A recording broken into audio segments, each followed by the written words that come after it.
Video പല ആവർത്തി കണ്ട ബോധ്യത്തിൽ പറയുന്നു ആ യുവാവ് 110% നിരപരാധി. ഭാരമുള്ള ബാഗ് ഉയർത്തുമ്പോൾ അറിയാതെ പറ്റിയതിന് ഒരു റീച്ചിന് പറ്റിയ ഒരു കോപ്പ് ആനന്ദത്തിൽ ചിരിച്ചുകൊണ്ട് ലൈംഗിക അതിക്രമം പകർത്തിയത് ആരോട് പറയാനാണ്? ആദ്യം ഇട്ട വീഡിയോ എറിച്ചില്ല. പിന്നെ ആ സ്ലോ മോഷൻ പല ആംഗിളിൽ എഡിറ്റ് തള്ളിക്കയറ്റി സാരോപദേശം തള്ളിക്കയറ്റിയ വീഡിയോ ഇന്നലെ 27 ലക്ഷം പേര് കണ്ടതിൽ ഒരുത്തനെ പച്ചക്ക് വെട്ടിക്കീറി ഇറച്ചി കഷ്ണം വിൽപ്പനക്ക് വെച്ചതിന്റെ കൂലിയാണ്. കഷായം ഗ്രീഷ്മക്കും കൂടത്തായി ജോളിക്കും വാദിച്ച ഇവിടെയും ഒരു ഹാഷ്ടാഗ് അവൾക്കൊപ്പം ഉണ്ടാക്കി ഇറങ്ങുന്നുണ്ട്. സ്ത്രീപക്ഷ കാപട്യങ്ങളെ നാണമുണ്ടോ? ഈ ഒരു വാക്ക് ഹാഷ്മിയുടേതാണ്. ഒരുപക്ഷെ ഈ കാര്യം പറയാണ്ട് നമുക്ക് വീഡിയോയിലോട്ട് കടക്കാൻ കഴിയില്ല എന്നുള്ളതാണ്. കൃത്യമായിട്ട് 2 മിനിറ്റിനകത്ത് ഹാഷ്മി പറഞ്ഞ ഈ കാര്യങ്ങൾ കേരളക്കര മുഴുവൻ പറയാൻ ആഗ്രഹിച്ച വാക്കുകളാണെന്നുള്ളതാണ്. കേവലം റീച്ചിന് വേണ്ടിയിട്ട് ഒരു മനുഷ്യന്റെ ജീവൻ തട്ടിക്കളിച്ച് അമ്മാനമാടി ആ സ്ത്രീ അവർ കാരാഗ്രഹത്തിനകത്ത് തന്നെയാണ് പോയി കിടക്കേണ്ടത്. അവരുടെ സ്വത്ത് മുഴുവൻ ഈ പറയുന്ന മരണപ്പെട്ട വ്യക്തിയുടെ കുടുംബത്തിന് എഴുതി വാങ്ങിക്കൊടുക്കാനും ഈ നിയമ സംവിധാനങ്ങൾ മുതിരേണ്ടതായിട്ടുണ്ട്. ഇവിടെ ഒറ്റക്കല്ല അവർ, നമ്മളെല്ലാവരും കൂടെയുണ്ട് എന്ന് നമ്മൾ തെളിയിക്കുക തന്നെ വേണം. ഈ സ്ത്രീയെ ഒരു തരത്തിലും നോവിക്കുക പോലും ചെയ്യാത്ത ആ മനുഷ്യനെ ഇന്നാ മുട്ടിക്കോ എന്ന് പറഞ്ഞുകൊണ്ട് ആ മാറിടം അങ്ങ് വിരിച്ചു കൊടുത്ത് അങ്ങ് അകത്തേക്ക് കയറി നിന്ന ആ സ്ത്രീയെ നമ്മൾ എന്ത് പറയേണ്ടതായിട്ടുണ്ട്? എന്നിട്ടും ഇത്തരം കാടത്തരങ്ങളെ എല്ലാം സപ്പോർട്ട് ചെയ്യുന്ന ആളുകൾ ഉണ്ടെന്ന് കേൾക്കുമ്പോ വലിയ വിഷമം തോന്നുന്നുള്ളതാണ്. തെറ്റുകൾ ആർക്കും പറ്റാൻ തിരുത്തപ്പെടേണ്ടത് തിരുത്തുക തന്നെ വേണം. നമുക്കും ആദ്യം ആ വീഡിയോ കാണുന്ന സമയത്ത് അവർ പറയുന്നത് ശരിയാണല്ലോ എന്ന് തോന്നിപ്പോകുന്ന ഒരു മില്ലി സെക്കൻഡ് ഭാഗമുണ്ട്. അതായത് ആ മില്ലി സെക്കൻഡിനെ പോലും വലിച്ചു നീട്ടി സ്ലോ മോഷനിലിട്ട് നമ്മളെ തെറ്റിദ്ധരിപ്പിക്കാൻ കഴിവുള്ള ആ സ്ത്രീ, തീർച്ചയായിട്ടും അവർ ആ മുഴുവൻ വീഡിയോയും എത്രയും പെട്ടത് ഈ സമൂഹത്തിന്റെ മുന്നിലേക്ക് ഇട്ടുകൊടുക്കേണ്ടതായിട്ടുണ്ട്. ആ വീഡിയോ സ്ലോ മോഷൻ അല്ലാതെ കണ്ടു കഴിഞ്ഞാൽ തീർച്ചയായിട്ടും സ്വാഭാവികമായി നടന്ന ഒരു വിഷയമായി മാത്രമേ നമുക്കത് കാണാൻ കഴിയുള്ളൂ. പക്ഷേ ആ സ്ത്രീ മനഃപൂർവ്വം നികൃഷ്ടജീവി എന്ന് തന്നെ പറയേണ്ടി വരും. ഒരു മനുഷ്യന്റെ ജീവനാണ് തള്ളിക്കളഞ്ഞത് എന്നുള്ളതാണ്. വെറും ഒരു നിമിഷത്തെ കൗതുകത്തിനോ റീച്ചിനോ വേണ്ടി അവർ കാണിച്ചു കൂട്ടിയ ഈ വിഡ്ഢിത്തരം ഒരു മനുഷ്യ ജീവനാണ് എടുത്തിട്ടുള്ളത്. തീർച്ചയായിട്ടും ഹാഷ്മി പറഞ്ഞ ആ വാക്കുകൾ പറയാണ്ടെയോ അത് കാണിക്കാതെയോ ഈ വീട് ചെയ്യുന്നില്ല യാതൊരു അർത്ഥവുമില്ല എന്നുള്ളതാണ്. ദീപകിന്റെ വീട്ടിൽ പോലീസുകാരെത്തുന്നു, മൊഴിയെടുക്കുന്നു. ആ വീഡിയോസ് ആണ് നിങ്ങളിപ്പോ സൈഡിൽ കണ്ടുകൊണ്ടിരിക്കുന്നത്. അവരുടെ വീട്ടിലെത്തി മൊഴിയെടുത്തു. ദീപക് മരണത്തിലേക്ക് പോകാനുള്ള കാരണം അത് ഷിംജിത തന്നെയാണ് എന്ന് ദീപകിന്റെ അച്ഛൻ, അമ്മയും, ഫാമിലിയും, നാട്ടുകാരും, വീട്ടുകാരും, വീഡിയോസ് കണ്ട ലക്ഷക്കണക്കിന് ആളുകളും പറയുന്നുണ്ട്. പോലീസ് സ്വമേധയാ കേസ് എടുത്തില്ല. പോലീസ് പറഞ്ഞത് ഇതൊരു അസ്വാഭാവിക മരണമാണ് എന്ന് മാത്രമാണ്. പക്ഷെ ഇവിടെ സോഷ്യൽ മീഡിയയിലാണെന്നുണ്ടെങ്കിലും റിയൽ ലൈഫിൽ ജനങ്ങളുടെ ഇടയിൽ നിന്നാണെന്നുണ്ടെങ്കിലും വലിയ രീതിയിലുള്ള ആ ഒരു പ്രക്ഷോഭം ഉയർന്നപ്പോ അവരങ്ങ് കേസെടുക്കേണ്ടി വന്നു എന്നുള്ളതാണ്. അതൊന്നും കൂടാതെ മെൻസ് അസോസിയേഷൻ ഒരു പരാതി കൊടുത്തു. ഈ സ്ത്രീ നിരന്തരമായി ഗൾഫ് രാജ്യങ്ങളിൽ പോകുന്ന വ്യക്തിയാണ്, അതുകൊണ്ട് തന്നെ ഒരു ലുക്കൌട്ട് നോട്ടീസ് ഉടനെ തന്നെ വിടണം എന്ന് പറഞ്ഞുകൊണ്ട്, അതുകൂടാതെ 1 ലക്ഷം രൂപ ഇവിടെ മെൻസ് അസോസിയേഷൻ ആ ഒരു ഫാമിലിക്ക് ഒരു ചെറിയ സഹായം എന്ന രീതിയിൽ കൊടുത്തിട്ടുണ്ട്. ആ പണം കൊണ്ട് കിട്ടുന്ന സഹായം ഒന്നും അവർക്ക് യാതൊരു വാല്യൂ ഇല്ല നമുക്കറിയാം. പക്ഷെ ആ വീടിനെ നെടുന്തൂണിനെയാണ് ഇല്ലാണ്ടാക്കിയിട്ടുള്ളത്. തീർച്ചയായിട്ടും അവർക്ക് കിട്ടേണ്ട ആ ഒരു നീതി അത് എല്ലാവരും വാങ്ങിക്കൊടുക്കാൻ തയ്യാറാവണം എന്നുള്ളതാണ്. ഈ ഒരൊറ്റ സ്ത്രീ കാരണം ഇപ്പൊ കഷ്ടതകൾ അനുഭവിക്കുന്ന ഒരുപാട് ആളുകളുടെ പീഡനത്തിന് ഇരയാകുന്ന സ്ത്രീകൾക്ക് പോലും കിട്ടേണ്ടതായിട്ടുള്ള ആ ഒരു നീതി നിഷേധിക്കപ്പെടുകയാണ് എന്നുള്ളതാണ്. ശ്രീലക്ഷ്മി അറക്കലിനെ പോലെയുള്ള അറവാതിൽ നാക്കുള്ള സ്ത്രീകളും ഈ വിഷയത്തിൽ ഷിംജിത എന്ന ഈ സ്ത്രീയുടെ കൂടെ നിൽക്കുമ്പോഴും നമുക്ക് അത്ഭുതപ്പെടാനൊന്നുമില്ല. കാരണം റീച്ച് തന്നെയാണ് അവിടെയും അവർക്ക് ലക്ഷ്യമാക്കുന്നത്. ഷിംജിതയുടെ നമ്പർ ആരുടെ കയ്യിലുണ്ടെങ്കിൽ എനിക്ക് തരണേ എന്നാണ് ഈ ശ്രീലക്ഷ്മി അറക്കൽ ഒരു പോസ്റ്റിലൂടെ പറയുന്നത്. അവർക്ക് സംസാരിക്കാനാണ്, സപ്പോർട്ട് കൊടുക്കാനാണെന്നാ പറയുന്നത്. ആ വീഡിയോ കണ്ട ഏതൊരു വ്യക്തിക്കും സപ്പോർട്ട് എന്ന് പറയുന്ന വാക്ക് പോലും ഉപയോഗിക്കാൻ കഴിയില്ല എന്നുള്ളതാണ്. ആദ്യ നോട്ടത്തിൽ ചിലപ്പോൾ നിങ്ങൾ തെറ്റിദ്ധരിക്കപ്പെട്ടേക്കാം. ആ വീഡിയോ രണ്ടാമതൊന്ന് പരിശോധിച്ചാൽ തന്നെ വ്യക്തമായിട്ട് മനസ്സിലാവും. എഡിറ്റ് ചെയ്ത് സ്ലോ മോഷൻ ചെയ്ത് നമ്മളെ മാനിപ്പുലേറ്റ് ചെയ്യുന്ന ഒരു വിഷൻ നമ്മളെ മുന്നിലേക്ക് ഇട്ട് തന്നതാണ് എന്നുള്ളത്. മരിക്കുന്നതിന് മുൻപ് ദീപക് തന്റെ സുഹൃത്തിനോട് സംസാരിച്ചിരുന്നു. ആ സുഹൃത്ത് പറയുന്ന വാക്കുകൾ ഒന്ന് കേൾക്കാം. ഞാനാണ് അവൻ ആ വീഡിയോ ഷെയർ ചെയ്തത്. അങ്ങനെ എൻ്റെ വൈഫാണ് എനിക്കിത് കാണിച്ചു തന്നത്. 2 ദിവസം മുന്നേ ഇങ്ങനെ ഒരു വീഡിയോ സർക്കുലേറ്റ് ചെയ്യേണ്ടത്, നിങ്ങളിത് കണ്ടോ, ഇൻസ്റ്റാഗ്രാമിൽ ഇതിങ്ങനെ വരുന്നുണ്ട് പറഞ്ഞിട്ട്. പൊതുവേ ഞാൻ ഇൻസ്റ്റാഗ്രാം ഒന്നും അങ്ങനെ ആക്റ്റീവ് അല്ല. ഞങ്ങൾ അത്യാവശ്യം കുറച്ച് കാര്യങ്ങൾ വീഡിയോസ് ഒന്നും ഫേസ്ബുക്കൊക്കെ നോക്കാമെന്നല്ലാതെ ഇൻസ്റ്റാഗ്രാമിലൊന്നും അത്ര ആക്റ്റീവ് അല്ല.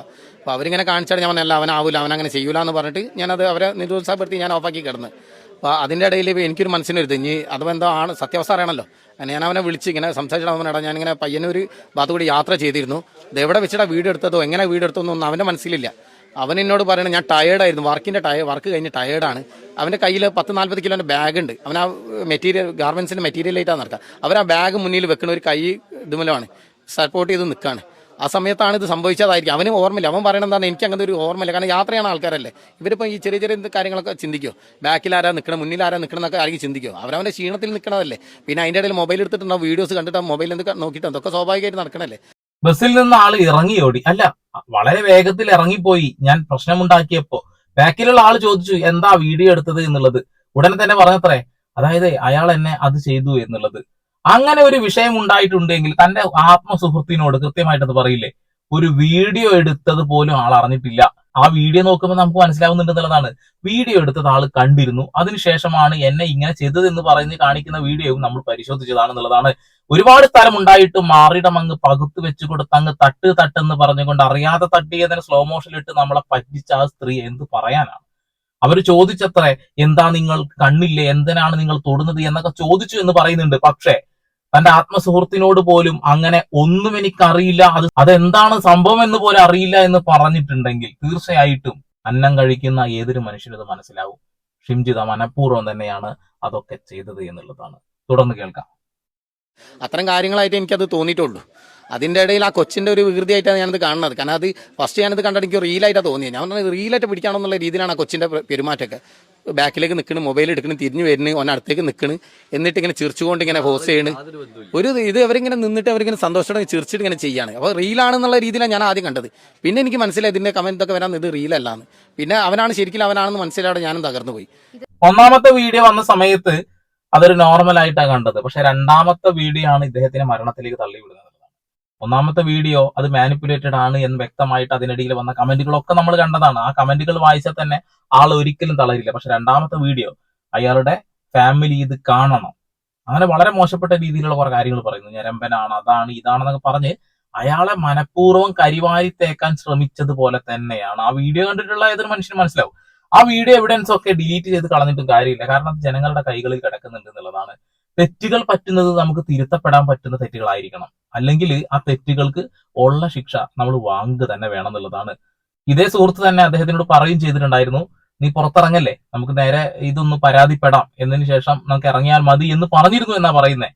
സ്വാഭാവികമായിട്ട് അദ്ദേഹം ആ വീഡിയോ വീണ്ടും കണ്ടിട്ടുണ്ടാകാം, 1-2 തവണ കണ്ടിട്ടുണ്ടാകാം. എല്ലാ മനുഷ്യന്മാർക്കും ഒരേപോലെ പ്രതികരണ ശേഷി ഉണ്ടാവണമെന്നില്ല. അയാളൊരു ലോല ഹൃദയനായിരുന്നിരിക്കാം. അതുകൊണ്ട് തന്നെയാണ് ആളുടെ ലൈഫ് നഷ്ടപ്പെട്ടത്. അങ്ങനെ ഒരുപാട് ആളുകൾ നമ്മുടെ സമൂഹത്തിലുണ്ട്. ഇവിടെ തെറ്റ് ചെയ്ത ആളുകളെ ഒന്നും നമ്മൾ ഒരിക്കലും ന്യായീകരിക്കില്ല, സവാദിനെ ഒന്നും ഒരിക്കലും ന്യായീകരിക്കില്ല. പക്ഷെ ഒന്നും അറിയാത്ത ആളുകളുടെ കരങ്ങൾക്കുള്ളിലേക്ക് അത് കയറ്റി വെച്ചുകൊണ്ട് തൊട് എന്ന് പറഞ്ഞുകൊണ്ട് അവർ തന്നെ അങ്ങോട്ട് തൊട്ടിട്ട് ഈ ഊളത്തരം കാണിക്കുമ്പോൾ മിണ്ടാതിരിക്കാൻ കഴിയില്ലല്ലോ. എനിക്ക് ഈ വീഡിയോ ചെയ്യുന്ന സമയത്ത് ഒരുപാട് പൊട്ടിത്തെറിക്കണമെന്നും തെറി വിളിക്കണം എന്നൊക്കെ ആഗ്രഹമൊക്കെ ഉണ്ട്. പക്ഷെ നമ്മുടെ ചാനല് ഒരുപാട് ആളുകൾ കാണുന്നതാണ്. അതില് ജാതി മത വർണ്ണ പ്രായ വ്യത്യാസം പോലും ഇല്ല എന്നുള്ളത്. അതുകൊണ്ടാണ് അത്തരം വാക്കുകൾ ഉപയോഗിക്കാത്തത്. പല ആളുകളും അത്തരം വാക്കുകൾ ഉപയോഗിക്കുന്നുണ്ട്. പക്ഷെ ഉപയോഗിക്കേണ്ട സ്ഥലങ്ങളിൽ നമ്മളത് ഉപയോഗിക്കാറുണ്ട്. ഇങ്ങനൊരു വീഡിയോ വന്നിട്ടുണ്ടെന്ന് ദീപകിനോട് പറഞ്ഞപ്പോൾ അദ്ദേഹം എങ്ങനെയാ പകച്ചുപോയോ? എന്തായിരുന്നു അദ്ദേഹത്തിന്റെ സ്വാഭാവികമായിട്ടുള്ള റെസ്പോൺസ് അല്ലേ. ഒരാളെ പറ്റി ഇപ്പൊ എനിക്കെതിരെ ഒരു അക്യൂസേഷൻ വരാണെങ്കിൽ ഞാൻ പകച്ചുപോലെ സത്യമാണോ രണ്ടാമത്തെ കാര്യമല്ലേ ചിന്തിക്കല്. ഞങ്ങൾ ആദ്യം ഒരു ഇത് കേൾക്കുമ്പോൾ പൊതുവേ അവന്റെ ക്യാരക്ടർ അങ്ങനല്ല, വർഷങ്ങളായിട്ടുള്ള പരിചയം കൊണ്ട് പറയാണ്. അവന്റെ ക്യാരക്ടർ അങ്ങനല്ല, അവനങ്ങനെ ചെയ്യലൊരിക്കലും. അവനായിട്ട് ഞങ്ങൾ ആദ്യമായിട്ടല്ലേ യാത്ര, ഞങ്ങൾ ഒരുപാട് സ്ഥലങ്ങളിൽ യാത്ര ചെയ്തിട്ടുണ്ട്. പക്ഷെ അങ്ങനത്തെ ഒരു കാര്യങ്ങളും അവന്റെ ഭാഗത്ത് ഉണ്ടായിട്ടില്ല. ഉണ്ടാവാൻ ഞങ്ങൾ സമ്മതിക്കില്ല, ഞങ്ങൾ കൂട്ടുകെട്ട് അങ്ങനെ സമ്മതിക്കില്ല. ഞങ്ങൾ അങ്ങനത്തെ ഒരു ഇതിലേക്ക് നിൽക്കില്ല ഇതുവരെ. ഒക്കെ ഞങ്ങളൊക്കെ മാന്യമായിട്ട് കുടുംബത്തോടെ ജീവിക്കുന്ന ആൾക്കാരെ. ഞങ്ങൾക്കൊന്നും അങ്ങനത്തെ അവനൊരു കുടുംബം ഇല്ലാത്ത ഒരു സങ്കടം മാത്രമേ ഉള്ളേനു. അദ്ദേഹത്തിനെ കുറിച്ച് ഒരു മനുഷ്യൻ പോലും ഒരു മോശം പറഞ്ഞിട്ടുണ്ട്. ഒരു പെൺകുട്ടി അടക്കം ഒരു ശബ്ദ സന്ദേശം നമ്മൾ കേട്ടതാണ്. മെൻസസ് ആയിരിക്കുന്ന സമയത്ത്, തലവേദനയൊക്കെ അനുഭവിച്ചിരിക്കുന്ന സമയത്ത് ബസ്സിനകത്ത് അദ്ദേഹം കൂടെ ഉണ്ടായിരുന്നു. അദ്ദേഹം കയ്യിൽ നിന്ന് ഒരു മരുന്നെടുത്ത് തന്നു എന്നൊക്കെ പറയുമ്പോൾ അയാൾ സ്ത്രീത്വത്തെ അത്ര അപമാനിക്കുന്ന ഒരു മനുഷ്യനൊന്നുമല്ല. അയാൾ സ്ത്രീകളെ ചേർത്ത് വെക്കുന്ന ഒരു മനുഷ്യനാണെന്ന് ആ വാക്കുകളിൽ തന്നെ ഉണ്ട് എന്നുള്ളതാണ്. അതൊന്നും വേണ്ട, ആ വീഡിയോ കാണുന്ന ഏതൊരു മനുഷ്യനും മനസ്സിലാവുന്നതാണെന്നുള്ളതാണ്. അതായത് ഒന്നും കൂടെ നിങ്ങൾ അവരെ സപ്പോർട്ട് ചെയ്യുന്നുണ്ടെങ്കിൽ ഒന്നും കൂടെ നിങ്ങളൊന്ന് കാണുക. അത് മാനിപ്പുലേറ്റ് ചെയ്താണെന്നുള്ളത് മറ്റൊരു ചാനലിന്റെ ചർച്ചക്കിടക്കെ അവർ പറയുന്നുണ്ട്. അതായത് ഞാൻ വീട്ടിൽ പോയിട്ട് എഡിറ്റ് ചെയ്ത വീഡിയോ ആണ് ഇട്ടത് എന്നുള്ളത്. ഓക്കെ, ബിഗ് ബോസിനകത്ത് നടന്ന ഒരു വിഷയം ഇപ്പൊ ഞാൻ വീഡിയോയുടെ തമനയിൽ നിങ്ങൾ കണ്ടിട്ടുണ്ടാവും. അക്ബർ ഖാൻ എന്ന് പറയുന്ന പാട്ടുകാരൻ ബിഗ് ബോസിനകത്ത് ഉണ്ടായിരുന്നു. അദ്ദേഹവുമായി ബന്ധപ്പെട്ടുകൊണ്ട് ഈ ഒരു സീസൺ അവസാനിക്കുന്ന സമയത്ത് ബസ്സിലുണ്ട് ഇങ്ങനെ കുറെ ആളുകൾ എന്നൊക്കെ പറഞ്ഞുകൊണ്ട് പൂവാലൻ എന്ന രീതിയിലും ചാക്കി വെക്കുന്ന ആളെന്ന രീതിയിലൊക്കെ ഈ അനിമോള് പറഞ്ഞ് നമ്മൾ കേട്ടിട്ടുണ്ടാവും. അന്ന് അനിമോളെ സപ്പോർട്ട് ചെയ്യുന്ന ആളുകൾ പോലും അനിമോളെ തിരിഞ്ഞു കുത്തി എന്നുള്ളതാണ്. എന്നാൽ അതേ ബിഗ് ബോസിനകത്തുള്ള പല ആളുകളും ആ ഒരു കാര്യത്തെ സപ്പോർട്ട് ചെയ്യാതെ അക്ബറിനെ വളരെ ചവിട്ടി താഴ്ത്തുന്ന ഒരു സാധനം ഞാൻ കണ്ടു. ഷാനവാസ്ക്കൊക്കെ ആ ഒരു വിഷയത്തിൽ ഏത് രീതിയിലാണ് പെരുമാറിയത് പോലും നമ്മൾ കണ്ടു എന്നുള്ളതാണ്. ഇവിടെ അക്ബർ ഖാൻ പറയുന്ന വാക്കുകളുണ്ട്, അതൊന്ന് കാണാം. ഹലോ ഫ്രണ്ട്സ്, ഒരു സങ്കടകരമായിട്ടുള്ള കാര്യം പറയാനാണ് ഈ ഒരു വീഡിയോ ഇടുന്നത്. കാര്യം നിങ്ങളെല്ലാവർക്കും അറിയാവുന്നതുപോലെ ദീപക് എന്ന സഹോദരൻ ഒരു ഫേക്ക് അലിഗേഷന്റെ മാനസികാവസ്ഥ താങ്ങാനാകാതിരിക്കുകയാണ്. കുറച്ച് നാളുകൾക്ക് മുന്നേ ബിഗ് ബോസിനകത്ത് ഇതേപോലെ ഒരു ആരോപണം എനിക്ക് നേരിടേണ്ടി വന്നിട്ടുണ്ട്. അന്ന് ചുറ്റുമുള്ള അത്തരം ക്യാമറയുടെ മുമ്പിൽ എന്റെ നിരപരാധിത്വമുണ്ടെന്ന് ഉറപ്പുണ്ടായിട്ട് പോലും അങ്ങനെ ഒരു ഫേക്ക് അലിഗേഷൻ കൊണ്ടുവരാൻ പാകത്തിൽ എങ്ങനെയാണ് ഒരു സ്ത്രീ ശക്തിപ്പെടുന്നത് എന്ന് ഞാൻ ഒരുപാട് ചിന്തിച്ചിട്ടുള്ളൊരു കാര്യമാണ്. അന്ന് അത് നേരിട്ട് കണ്ടിട്ട് പോലും തിരിച്ച് പ്രതികരിക്കാതിരുന്ന ആൾക്കാരുണ്ടായിട്ടുണ്ട് അവിടെ. നെവിൻ ഒഴികെ. നെവിൻ മാത്രമാണ് എനിക്ക് വേണ്ടി സംസാരിച്ചത്. പുറത്ത് സോഷ്യൽ മീഡിയയിൽ ജാക്കി എന്ന ഓമന്റെ പേരിട്ടിട്ട് അതിനെ ആഘോഷമാക്കിയിട്ടുള്ള ആൾക്കാരാണ്. എല്ലാവരുടെയും ഈ വൃത്തികെട്ട ഒരു മൈൻഡ് സെറ്റ് തന്നെയാണ് ഇതിനൊക്കെ പിന്നില്. വൃത്തികെട്ട മനോഭാവം കുറെ ആളുകൾക്കുണ്ട്. അന്ന് അനിമോള് ചെയ്തത് ഒരിക്കലും നമ്മൾ ആരും സപ്പോർട്ട് ചെയ്തിട്ടില്ല. സപ്പോർട്ട് ചെയ്ത ആളുകൾ ഉണ്ട് കേട്ടോ. ഒരിക്കലും നമുക്കത് ആക്സെപ്റ്റ് ചെയ്യാൻ കഴിയാത്ത കാര്യങ്ങളാണെന്നുള്ളതാണ്. ആ വീഡിയോ പ്രൂഫ് അടക്കം കിടക്കുക. ആ വീഡിയോന്റെ പല ആംഗിളിലും നമ്മൾ കണ്ടു, ലൈവില് നമ്മൾ കണ്ടു. അയാൾ ഒരിക്കലും അങ്ങനെ ഒരു സാധനം ചെയ്തില്ല എന്ന് പറഞ്ഞപ്പോ പോലും ഒരു പ്രത്യേക ഫാൻ ബേസിലുള്ള ആളുകൾ അതിനെ എതിർത്തു. അല്ല, അവൻ അത് ചെയ്തു എന്നുള്ളത്. അദ്ദേഹം അത് കരഞ്ഞതാണല്ലേ. അപ്പൊ അതാണ് അവസ്ഥ. ആരൊക്കെ ഉണ്ട് എന്ന് പറഞ്ഞാൽ പോലും ചില ആളുകൾക്ക് അങ്ങ് വിളിച്ച് പറയാൻ ഭയങ്കര ഒരു ഇതാണെന്നുള്ളതാണ്. ഇവിടെ ആ സ്ത്രീ പങ്കുവെച്ച വീഡിയോ ലക്ഷക്കണക്കിന് ആളുകൾ കണ്ടതാണ് അല്ലെ. ആ വീഡിയോ കണ്ടിട്ട് പോലും മനസ്സിലാവാതെ ഇപ്പോഴും ഈ സ്ത്രീയെ സപ്പോർട്ട് ചെയ്യുന്ന ആളുകൾ ഉണ്ട് എന്നുള്ളതാണ്. ഞാനത് കൂടുതലായിട്ട് വർണ്ണിക്കേണ്ട കാര്യമില്ലല്ലോ. ഇവിടെ അക്ബർ ഖാൻ പറഞ്ഞത് കറക്റ്റ് ആണെന്നുള്ളതാണ്. അന്ന് അനിമോളെ സപ്പോർട്ട് ചെയ്ത ആളുകളെ കാണുമ്പോൾ എനിക്ക് പേടി തോന്നി എന്നുള്ളതാണ്. അത് തന്നെയല്ലേ നിങ്ങൾക്കും തോന്നിയത് ഷിംജിതയുടെ വിഷയത്തില്? ബാക്കി കണ്ട. ഇന്നും അത് മറ്റുള്ളവരുടെ ജീവനൊടുക്കാൻ പാകത്തിൽ ആഘോഷിക്കപ്പെടുന്നു എന്നുള്ളതാണ് ഒരു സങ്കടകരമായിട്ടുള്ളൊരു കാര്യം. സ്ത്രീകളുടെ സുരക്ഷയ്ക്ക് വേണ്ടി സംവിധാനിച്ച നിയമങ്ങൾ, അതിന്റെ പഴുതുകൾ മിസ്യൂസ് ചെയ്യുക എന്നതിനേക്കാൾ ഉപരി ഒരു സ്ത്രീ പുരുഷനെതിരെ എന്തു പറഞ്ഞാലും അത് ആഘോഷിക്കപ്പെടുന്നുള്ളതാണ്. ഈ നിലയ്ക്ക് കാര്യങ്ങൾ മാറുന്നിടത്താണ് നമുക്ക് ഇനിയും തുടരുക തന്നെ ചെയ്യും. ഇനി ഇത് എനിക്ക് തോന്നുന്നില്ല ഇത് ഇവിടെ നിൽക്കുന്നു. ഇനിയും ആത്മഹത്യകൾ വരും. ബസ്സിനകത്ത് മാത്രമല്ല, ട്രെയിനിൽ യാത്ര ചെയ്യുന്ന ആളുകൾക്ക് മനസ്സിലാവുന്നുള്ളതാണ്. ട്രെയിനിലൊക്കെ ഭയങ്കര ബുദ്ധിമുട്ടാണ് യാത്ര ചെയ്യാൻ. നമ്മളൊരു ടിക്കറ്റ് എടുത്ത് അകത്ത് കയറി കഴിഞ്ഞിട്ടുണ്ടെങ്കിൽ ജനറൽ ആളിൽ നമ്മൾ പോവുക, ബുക്ക് ചെയ്തിട്ട് കിട്ടുക എന്നൊക്കെ പറഞ്ഞാൽ വലിയ ബുദ്ധിമുട്ടാണെന്നുള്ളതാണ്. നമ്മൾ ട്രെയിനിൽ യാത്ര ചെയ്ത ആണ് ഏത്, പെണ്ണ് ഏത്, ചുമര ഏത്, സീറ്റ് ഏതെന്ന് മനസ്സിലാവാൻ കഴിയാത്ത രീതിയിൽ തിരക്കായിരിക്കും എന്നുള്ളതാണ്.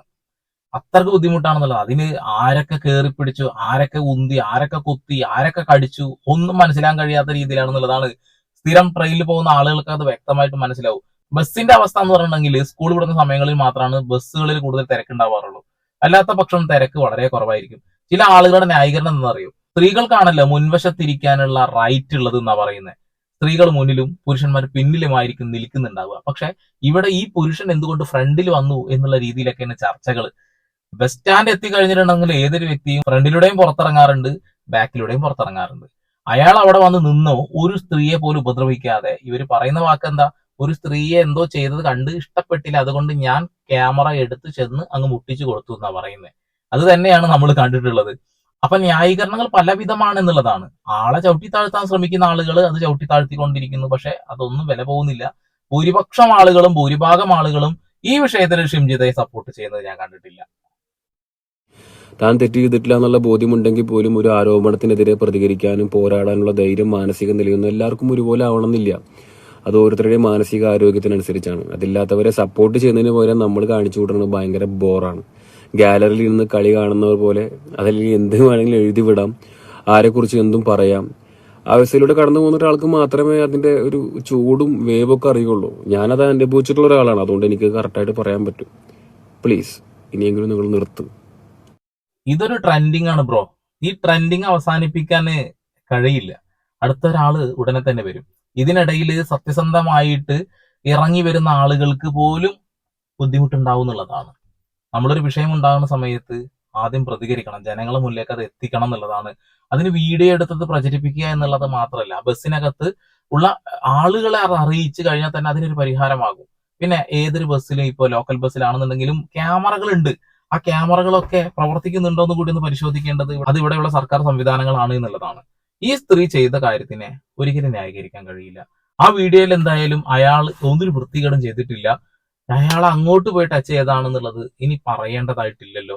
ജനങ്ങൾക്ക് മുഴുവൻ കാര്യം മനസ്സിലായിട്ടുണ്ട്. ഇത്തരം അനുഭവങ്ങൾ ആർക്കും ഉണ്ടാകാതിരിക്കട്ടെ.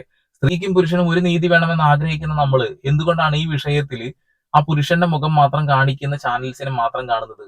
സ്ത്രീകളുടെ മുഖം കാണിക്കാത്ത ഒരുപാട് ചാനൽസിനെ ഇപ്പൊ കാണുന്നുണ്ട് എന്നുള്ളതാണ്. സ്ത്രീക്കും പുരുഷനും ഒരു നിയമമാണ്. ഇന്ത്യ എന്ന മഹാരാജ്യത്ത് ഒരൊറ്റ നിയമമാണ്. പക്ഷെ സ്ത്രീകൾക്ക് കുറച്ച് സുരക്ഷിതത്വം കൂടുതൽ ഉറപ്പാക്കാൻ വേണ്ടിയിട്ട് കുറച്ച് നിയമങ്ങൾ ഉണ്ട് എന്നുള്ളൂ. ആ നിയമങ്ങൾ പോലും ഇങ്ങനെ ദുരുപയോഗം ചെയ്യുകയാണെന്നുണ്ടെങ്കിൽ നിയമത്തിൽ തന്നെ അതിന് തിരിച്ചൊരു പണിയുണ്ട്. അതേ നിയമങ്ങൾ ദുരുപയോഗം ചെയ്ത ആളുകൾക്കെതിരെ അതേ രീതിയിൽ തിരിച്ചു കൊടുക്കാനും പറ്റും. അത് മനസ്സിലാക്കാതെയാണ് അവർ അവരെന്ന് കാണിച്ചു കൂട്ടി എന്നുള്ളതാണ്. അവരിപ്പോഴും ന്യായീകരിച്ചുകൊണ്ടാണോ നിൽക്കുന്നത്, അല്ലെങ്കിൽ അവർ ഈ നാട് വിട്ടു പോയിട്ടുണ്ടോ? അല്ല, എന്താണ് അവസ്ഥ അതൊന്നും അറിയില്ല, അതുകൊണ്ട് ചോദിച്ചാണേ. അപ്പോൾ ബസ്സിൽ യാത്ര ചെയ്യുന്ന പുരുഷന്മാർ പ്രത്യേകം ശ്രദ്ധിക്കുക. ഒരു കോട്ട് വാങ്ങുക, അതിന്റെ അകത്ത് കൈ അങ്ങ് മുറുക്കി വലിച്ച് കെട്ടി നിൽക്കുക, ഒരാളെയും തൊടാൻ നിൽക്കണ്ട. ഇനി എങ്ങാനും ബസ് ബ്രേക്ക് ഇട്ട് കഴിഞ്ഞാൽ മുന്നോട്ടോ പിന്നോട്ടോ പോവാതിരിക്കുക, പറ്റുമെങ്കിൽ ഒരു കയറെടുത്ത് ബസ്സിൽ ഏതെങ്കിലും ഒരു മൂലയിൽ നമ്മളെ തന്നെ ബന്ധസ്ഥനാക്കുകയാണ് നല്ലത്. അപ്പോൾ വീണ്ടും വരെ പുതിയ വാർത്താവിശേഷങ്ങളുമായി സന്ദീപ് പോൾ സൈനിങ് ഓഫ്.